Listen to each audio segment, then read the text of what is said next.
Halo, hari ini aku akan menjelaskan tentang holistic marketing untuk Apple. Nah, Apple itu apa? Apple itu merupakan perusahaan yang didirikan oleh Stephen Paul Jobs, Ronald Gerald Wayne, dan Stephen J. Wozniak pada tanggal 1 April 1976 yang berpusat di Cupertino, CA. Apple terlibat dalam desain pembuatan produk seperti iPhone, MacBook, AirPods, dan masih banyak lagi. Apple beroperasi secara mendunia. Nah, kita akan masuk dalam bagaimana cara Apple menggunakan holistic marketing dalam pemasarannya. Yang pertama ada internal marketing. Internal marketing merupakan konsep dan teori dan praktek pemasaran terhadap orang yang melayani pelanggan atau karyawan. Mereka harus dilatih dulu dengan cara berinteraksi dengan karyawan sebelum berinteraksi dengan konsumen. Gagal atau suksesnya pemasaran sangat tergantung pada karyawan. Oleh sebab itu, karyawan harus dilatih dan memberikan pelayanan sebaik mungkin. Pemasaran internal memperjuangkan gagasan bahwa Anda harus mengkomunikasikan pesan merek perusahaan Anda dengan karyawan Anda atau pelanggan internal maupun eksternal. Pemasaran internal mempercayakan karyawan sebagai suara di balik merek produk Anda. Jenis strategi pemasaran ini mendekatkan hubungan yang lebih dekat antara karyawan dengan konsumen. Perusahaan manapun dapat menerapkan kampanye pemasaran internal. Bahkan bisnis kecil pun ingin dapat melatih karyawannya untuk memproyeksikan visi dan tujuan bisnis mereka. Internal marketing memiliki beberapa poin. Yang pertama, izinkan karyawan berkinerja terbaik untuk memberikan umpan balik tentang pemasaran internal dan masalah SDM. Lalu, ada juga berikan akses informasi sesering mungkin. Ciptakan insentif berbasis kinerja. Lalu, posisikan merek sebagai bagian dari narasi yang dapat dihubungkan dan diikuti oleh karyawan. Berikutnya ada integrated marketing dan marketing mix. Dalam marketing mix, terdapat produk, harga, tempat, dan promosi. Kita akan melihat budaya perusahaan Apple. Apple adalah salah satu perusahaan terbesar di dunia, tetapi salah satu strategi utamanya adalah berjalan seperti bisnis kecil. Brand focus. Apple menggunakan pendekatan minimalis pada desain produknya dan mengedepankan citra mereknya saat mengkomunikasikan strateginya. Sederhana, detail, dan mudah digunakan. Communication tool yang dimiliki oleh Apple adalah metode periklanan, pemasaran langsung, pers, dan pameran. Promotional tool yang digunakan adalah siaran pers, logo, musik menggunakan iTunes. Lalu ada integration tool, contohnya seperti Apple ID, pembaruan perangkat atau iOS, dan iCloud untuk menyederhanakan ruang penyimpanan. Lalu ada performance marketing. Performance marketing lebih memikirkan kebutuhan untuk promosi dan bersaing dalam kualitas daripada harga. Lalu Apple juga memaksimalkan hubungan emosional dan komunitas untuk konsumen. Berikutnya ada relationship marketing. Relationship marketing melakukan pendekatan pemasaran yang dilakukan oleh perusahaan dengan cara pendekatan pemasaran kepada konsumennya. Apple menggunakan diagnostic manager sebagai pengaturan strategi terkait untuk promosi dan loyalitas pelanggan. Lalu ada berikutnya, marketing relationship. Marketing relationship memuaskan keinginan konsumen membangun hubungan dan Apple lumayan memiliki pengalaman dalam bidang ini. Marketing relationship berbasis menjadi suatu loyalitas konsumen yang terbagi menjadi 3.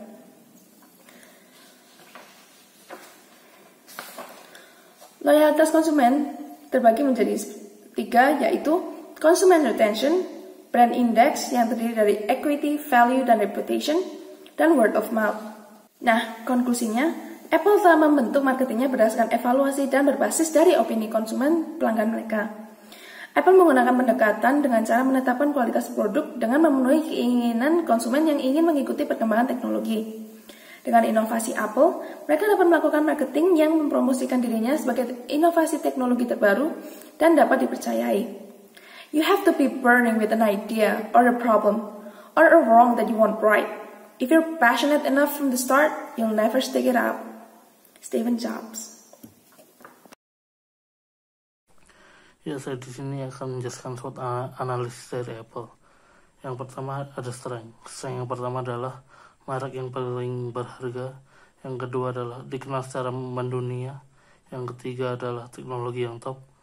Yang keempat adalah merek yang menjadi pilihan. Yang kelima adalah riset yang cakep. Yang keenam adalah keberlanjutan dimungkinkan melalui Liam. Yang ketujuh adalah ekspansi dalam servis. Yang kedua ada weakness. Weakness yang pertama adalah produk dengan harga yang tinggi. Yang kedua adalah iklan dan promosi yang terbatas. Yang ketiga adalah memasuki bidang dan non-kompetensi. Yang keempat adalah ketidakcocokan dengan perangkat lunak lainnya. Yang kelima adalah dugaan bacakan. Yang keenam adalah praktik bisnis yang tidak adil. Yang ketujuh adalah beberapa produk yang cacat. Selanjutnya adalah opportunities. Opportunities yang pertama adalah pertumbuhan jumlah pelanggan yang konsisten. Yang kedua adalah para ahli yang terkualifikasi. Yang ketiga adalah jaringan distribusi yang luas. Yang keempat adalah teknologi lingkungan. Yang kelima adalah memanfaatkan kecerdasan buatan. Yang keenam adalah perluasan layanan streaming music. Yang keenam adalah menghadirkan teknologi perangkat lunak self-driving. Yang terakhir adalah trade. Yang pertama adalah penetrasi pasar smartphone. Yang kedua adalah kompetensi laptop. Selanjutnya adalah SWOT combination. SWOT combination yang pertama adalah strength opportunity. Yang pertama adalah mendominasi teknologi untuk periode yang lama. Terlebih mereka telah menyediakan kualitas tinggi yang menawarkan solusi dalam pengalaman konsumer. Apple memiliki kekuatan yang tinggi dalam kesempatan ini karena mereka dikenal sebagai produk yang memiliki kualitas baik dan sangat dikenal memiliki inovasi produk yang baik. Yang kedua adalah mengembangkan tingkat pengetahuan dan menyeleksi karyawan Apple agar bisa lebih leluasa dalam membantu dan memahami kebutuhan customer sehingga terjadi pertumbuhan customer yang konsisten setiap tahunnya.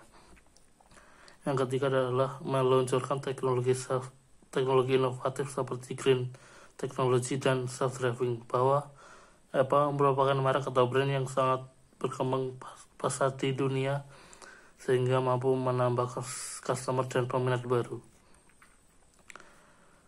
Short combination yang kedua adalah weakness opportunity. Yang pertama adalah karena Apple memiliki para ahli yang terkualifikasi, Apple juga memperluas portofolio atau penambahan service center dalam beberapa tahun, karena 16% dari pendapatan Apple per tahun berasal dari jasa servisnya.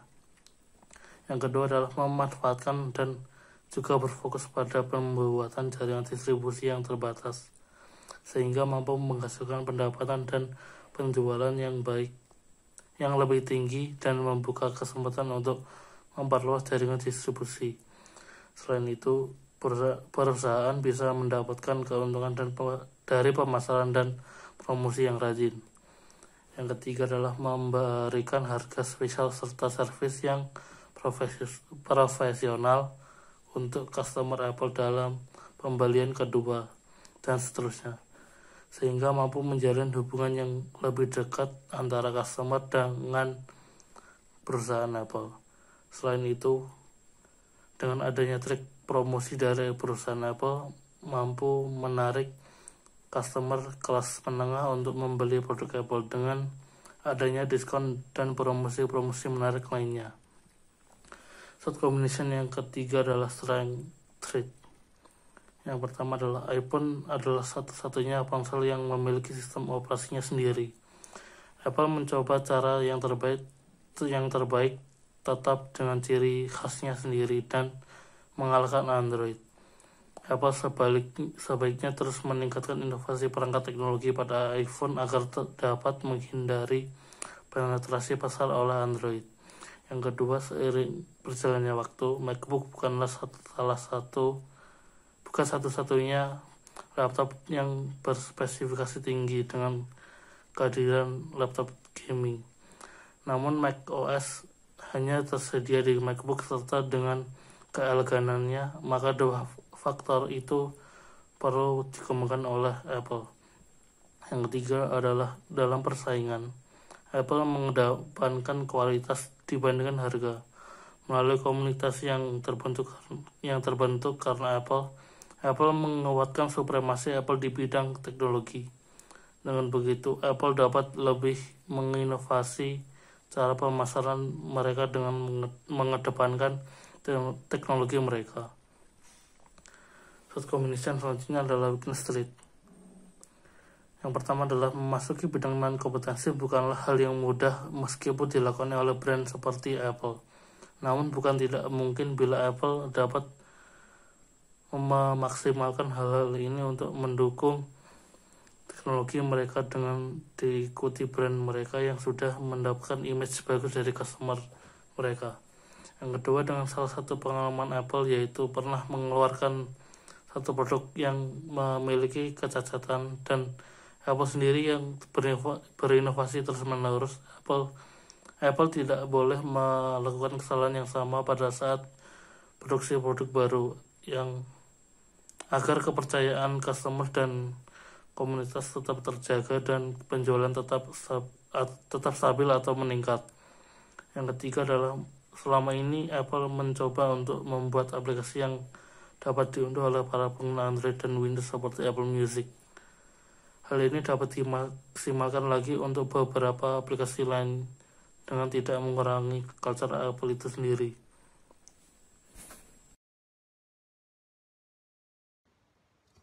Nah, jadi di sini saya akan menjelaskan tentang Apple's marketing research. Untuk perusahaan Apple sendiri, Apple menggunakan marketing research untuk meningkatkan produk mereka dengan mendapatkan customer feedback, dan mereka juga mencoba untuk tetap menjaga hubungan yang baik dengan customer mereka, yakni dengan selalu mengabari customer mereka apabila ada update berupa hardware atau software terbaru dari mereka. Jadi, dengan mendapatkan customer feedback, Apple mampu memahami customer dan mampu meningkatkan produk mereka, dan membuktikannya dengan cara merilis produk baru atau update software dan iOS. Jika Apple tidak mendengarkan dan memperhatikan feedback dari customer, maka Apple bisa kehilangan banyak pelanggan, sehingga pemasukan bisa banyak berkurang. Ini mengapa market research sangatlah penting untuk memahami customer.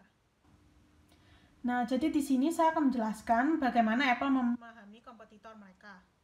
Seperti yang kita ketahui, Samsung itu merupakan kompetitor utama dari Apple. Kedua brand ini saling mengamati penjualan mereka dan produk-produk yang mereka luncurkan. Mereka berdua mencoba untuk berkompetisi satu sama lain dengan memiliki kisaran harga yang mirip dan memproduksi produk yang mirip juga. Seperti contoh, kedua brand sama-sama memiliki smartwatch. Pada brand Apple dikenal sebagai Apple Watch dan pada Samsung dikenal sebagai Samsung Gear. Dan untuk memahami kondisi pasar sangatlah penting untuk membantu bisnis dalam melakukan market research, apalagi untuk menganalisa kondisi eksternal. Cara yang memungkinkan untuk menganalisa hal tersebut yaitu dengan menggunakan analisa SWOT.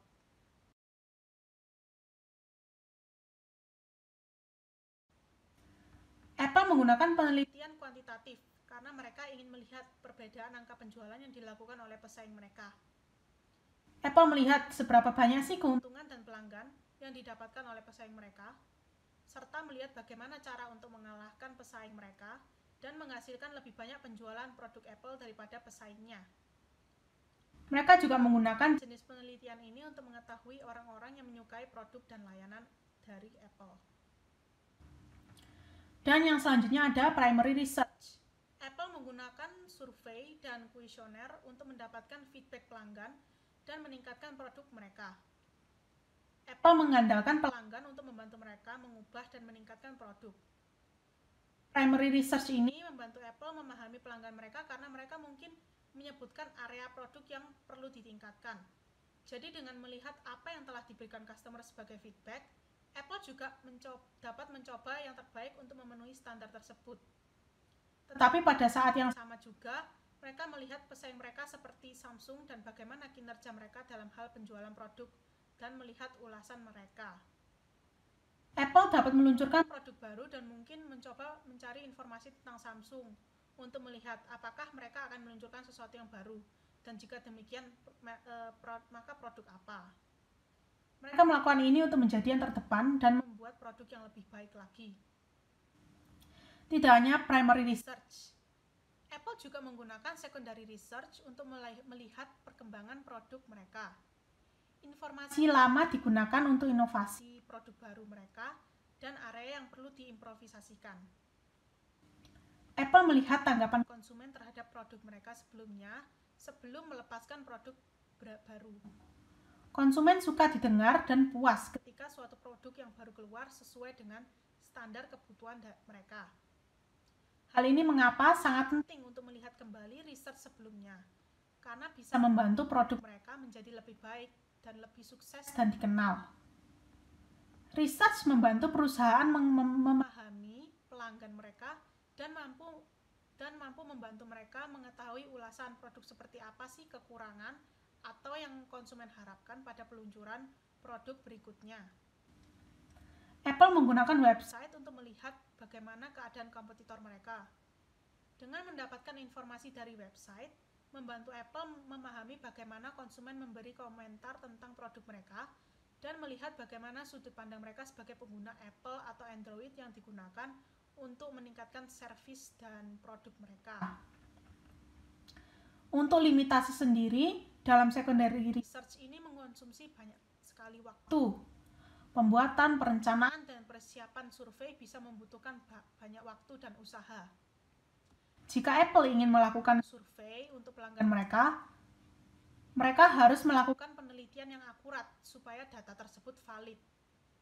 Limitasi lain dari secondary research adalah konsumen mungkin tidak akan memahami pertanyaan yang diberikan di survei jika dilakukan secara online, dan akan meninggalkannya begitu saja jika mereka tidak memiliki suatu cara untuk menjelaskan. Konsumen juga mungkin tidak menjawab suatu pertanyaan karena alasan-alasan pribadi. Demikian penjelasan mengenai Apple's marketing research dari saya. Terima kasih.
Oke, jadi untuk yang terakhir, saya juga akan bahas tentang core value and value proposition dari Apple Incorporated. Oke, jadi langsung lanjut ke table of contents. Jadi ada dua, Apple's core value sama Apple value proposition. Untuk Apple core value, di sini ada dua pendapat, yaitu dari Steve Jobs sama dari Tim Cook. Nah, untuk dari Steve Jobs sendiri, Steve Jobs pernah membuat satu pembahasan yang bertemakan Think Different, yang tentunya nanti akan menjadi salah satu value proposition mereka yang sangat terkenal dengan mendiskusikan tentang perubahan strategi marketing Apple yang menekankan core value mereka. Nah, apa sih core value mereka? Jadi, kalau dari pembahasannya, untuk core value mereka yaitu untuk menghargai sudut pandang orang lain atau berbagai persepsi. Jadi, menurut Jobs itu juga bahkan bisa dapat membuat perubahan di dunia. Dan dengan inovasi melalui pengembangan produk, Apple juga menjadi salah satu produk untuk penjualan tertinggi. Nah, gimana sih inovasi mereka? Yaitu ya tadi tuh balik lagi dengan mereka mendengarkan persepsi dari orang lain dan think different. Apple selalu memastikan agar produk mereka sesuai dengan kebutuhan konsumen untuk memastikan kepuasan konsumen mereka. Nah, kemudian Apple juga bahkan memiliki suatu dampak pada budaya karena core value mereka. Ini bisa kita lihat, jadi ada salah satu konsumen atau user Apple di mana dia curhat. Jadi dia posisinya memang lagi pegang iPhone sama Android. She become an Android and iPhone user, dan setelah pegang keduanya, memang dia bilang iPhone ini user yang friendly banget. Nah, bisa dilihat di sini bahwa memang iPhone itu atau Apple itu memang benar-benar mempengaruhi pemakainya dengan memberikan kenyamanan melalui teknologi, keeleganan, dan kelengkapan yang dibutuhkan oleh para usernya. Dan mereka justru bahkan membuat budaya Apple sendiri seperti itu. Nah, kemudian apa yang dikatakan Tim Cook? Kalau Tim Cook itu memiliki, menurut 7 core value yang itu berdasarkan prinsip yang dimiliki oleh Steve Jobs untuk Apple. Nah, yang pertama yaitu Apple diciptakan untuk membuat produk yang hebat dan berinovasi. Kemudian teknologi yang diproduksi lebih dipermudah dan tidak kompleks, bisa kita lihat sendiri. Dan kemudian Apple dapat menjadi pemimpin inovasi dan pengendalian teknologi utama. Kemudian berpartisipasi di tempat yang dapat memberikan suatu kontribusi signifikan. Nah, kemudian hanya fokus pada produk dan proyek yang memiliki satu dampak bagi produk. Kemudian kolaborasi yang dilakukan pada Apple merupakan suatu inovasi yang hanya dapat dilakukan oleh Inner Circle atau sekitar orang-orang Apple saja seperti itu. Kemudian Apple memiliki standar tinggi dan tidak dapat menerima jika ada suatu kekurangan dalam perusahaan. Nah, nilai-nilai perusahaan dibentuk melalui visi dan misi yang telah ditetapkan dan terbentuknya suatu core value. Prinsip merupakan suatu tuntutan untuk pekerjaan mereka dan nilai-nilai yang mereka gunakan. Seperti itu. Nah, kemudian saya akan bahas tentang value proposition mereka. Oke. Untuk value proposition mereka, seperti kita ketahui tadi dari table of content, ada 3, yaitu pertama tentang think different, kemudian your privacy safe with us, kemudian tech that works. Nah, untuk yang pertama, yaitu tentang think different. Gimana sih think different itu? Jadi value-nya ini itu diciptakan oleh Steve Jobs saat dia mencoba bersaing dengan IBM pada masanya, yang merupakan pemimpin di penjualan PC pada saat itu. Dan Apple memang berusaha untuk mengalahkan IBM dengan menciptakan produk mereka sendiri, yaitu Macintosh. Nah, kata think different itu juga sebenarnya itu balasan dari slogannya IBM, yaitu think. Ya, kalau IBM think, kalau Apple think different, seperti itu. Nah, dan Apple mencoba untuk berkoneksi dan istilahnya itu berhubungan dengan orang-orang kreatif. Memang targetnya mereka memang orang-orang kreatif yang menurut Apple mereka memang orang-orang itu yang think differently, seperti itu. Nah, hal ini mendapatkan perhatian dari beberapa desainer profesional, pembuat film, bahkan agensi pemasaran. Nah, kebanyakan peralatan mereka itu didukung dengan produk-produk Apple. Nah, alasannya adalah seperti ini, di saat ini Apple tidak hanya menjual teknologi. Secara tidak langsung, jika Anda memiliki produk Apple, pasti Anda dianggap sebagai kayak anak yang keren, seperti itu. Kayak contohnya, saya di sini ngeluarin MacBook, sementara yang lainnya ngeluarin Asus, ngeluarin HP, produk, nyebutin nama produk, tapi ini memang merupakan satu kenyataan di mana memang produk Apple selalu menjadi yang menjadi superior seperti itu. Nah, ini mengapa setiap dari agensi pemasaran atau pekerjaan-pekerjaan yang membutuhkan nilai kreativitas di mereka itu sangat-sangat diusahakan untuk memiliki produk Apple. Kenapa? Karena dengan memiliki produk Apple ini, itu mereka di agensi pemasaran atau yang lainnya itu bisa berakibat ke hal-hal macam-macam, kayak pelanggan mereka atau klien mereka jadi percaya, oh mereka pakai produk Apple, jadi mereka pasti produknya bagus dan semacamnya, hasilnya kayak gini. Atau dari pekerja mereka mikir, wah saya kerja di sini bagus nih, soalnya di sini Apple semua kayak gini, berarti ini bergengsi banget gitu. Nah, Beda dengan IBM. Kalau IBM itu pada masanya memang banyak dipakai oleh tempat-tempat perkantoran seperti perbankan, firma hukum, dan semacamnya yang kesannya itu kaku seperti itu. Tidak butuh kreativitasan. Nah, kemudian Tech That Works. Oke, jadi pertama dengan rilisnya Apple dan iPhone, Apple mendapatkan lebih banyak pengguna produk mereka. Nah, hal ini juga menjadi pintu masuk untuk lebih bisa menjual Macintosh. Nah, Apple tidak hanya think different, namun juga memiliki teknologi yang tepat.